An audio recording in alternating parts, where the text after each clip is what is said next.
मुस्लिम समाजाला एक मोठा धक्का बसलेला आहे। मुस्लिमांचं शैक्षणिक संस्थांमधलं 5% आरक्षण रद्द करण्यात आलंय।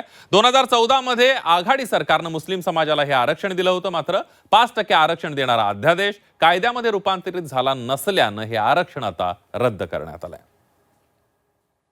भारतीय जनता पार्टी, एकनाथ शिंदे, अजितदादांची जे सरकार आहे ते वाट बघत होते की कधी मुसलमानांना याच्यातून काढून घ्यावं आणि त्यांना रस्त्यावर आणावं। यापूर्वीच तो खरं आरक्षण रद्द करण्याची कार्यवाही सुरू होती, कारण तो काही त्याला एक विशिष्ट कालावधी मान्य उच्च न्यायालयाने दिलेला होता। त्याच्यानंतर मात्र ते आपोआपच रद्द झालेले, ते काही कुणी रद्द करण्याची भूमिका नव्हती। 2014 के पहले ही आरक्षण रद्द हो गया था। वो एक सामान्य प्रक्रिया थी, उसमें एक जीआर निकला है, तो सरकार पे ब्लेम लगाना है बिल्कुल ठीक नहीं। मुस्लिम समाजाला कॉलेज आणि शैक्षणिक संस्थांमध्ये देण्यात आलेलं SBC-A प्रवर्गातलं 5% आरक्षण रद्द करण्यात आलंय। या अंतर्गत मुस्लिम समाजाला नवजात प्रमाणपत्र आणि वैधता प्रमाणपत्र देण्यात येणार नाही। तसंच या आधी देण्यात आलेले GR आणि परिपत्रक आता रद्द ठरणार आहेत।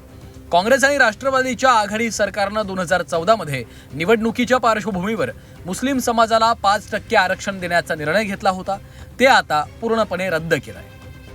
मुस्लिम समाजाला 5% आरक्षण देणारा अध्यादेश कायद्यात रूपांतरित झाला नव्हता।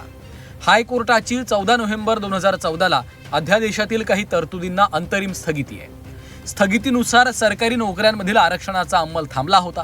न्यायालयीन प्रक्रिया आरक्षणाची मर्यादा ओलांडल्यानं मुद्दा वादात सापडला। आरक्षणाच्या आधारे आधीच प्रवेश घेतलेल्या विद्यार्थ्यांचं शिक्षण मात्र सुरू राहणार आहे। मुस्लिम समाजाचं 5% आरक्षण रद्द केल्यानंतर इम्तियाज जलील यांनी देवेंद्र फडणवीस आणि एकनाथ शिंदेंवर टीकास्त्र डागलं। मुस्लिम समाजाचं 5% आरक्षण कधी काढता येईल याची फडणवीस शिंदे वाट पाहत होते, असा निशाणा जलील यांनी लगावलाय। भारतीय जनता पार्टी, एकनाथ शिंदे, अजितदादांची जे सरकार आहे ते वाट बघत होते की कधी मुसलमानांना याच्यातून काढून घ्यावं आणि त्यांना रस्त्यावर आणावं। मी सरकारला स्पष्टपणे सांगतो की जेव्हा रात्री मी हे बघितलं, मी एक ट्विट केलं आणि त्याच्यामध्ये सांगितलं की आम्ही आमच्या समाजाची जबाबदारी आता घेणार आहे। तुम्ही हे समजू नका की मुस्लिमांचं 5% रिझर्वेशन काढलेलं आहे तर ते रस्त्यावर येणार आहे। नाही, आज जे आहे, जेव्हा जेव्हा तुम्ही मुस्लिम समाजाला शिक्षणापासून दूर करण्याचा प्रयत्न करत आहे, तुम्ही बघा UPSC मध्ये मुस्लिम समाजाच्या मुला-मुलींचा पर्सेंटेज वाढत चाललेला आहे। इम्तियाज जलील यांनी केलेल्या आरोपांनंतर राधाकृष्ण विखे पाटलांनी त्यांना प्रत्युत्तर दिलं। यापूर्वीच आरक्षण रद्द करण्यासाठी कार्यवाही सुरू झाली होती, असा दावा त्यांनी केला होता। तर सरकारमुळे आरक्षण रद्द झालं असं बोलणं उचित ठरणार नसल्याचं प्यारे खान यांनी म्हटलंय। यापूर्वीच तो खरं आरक्षण रद्द करण्याची कार्यवाही सुरू होती, कारण तो काही त्याला एक विशिष्ट कालावधी मान्य उच्च न्यायालयाने दिलेला होता। त्याच्यानंतर मात्र ते आपोआपच रद्द झालेले, ते काही कुणी रद्द करण्याची भूमिका नव्हती।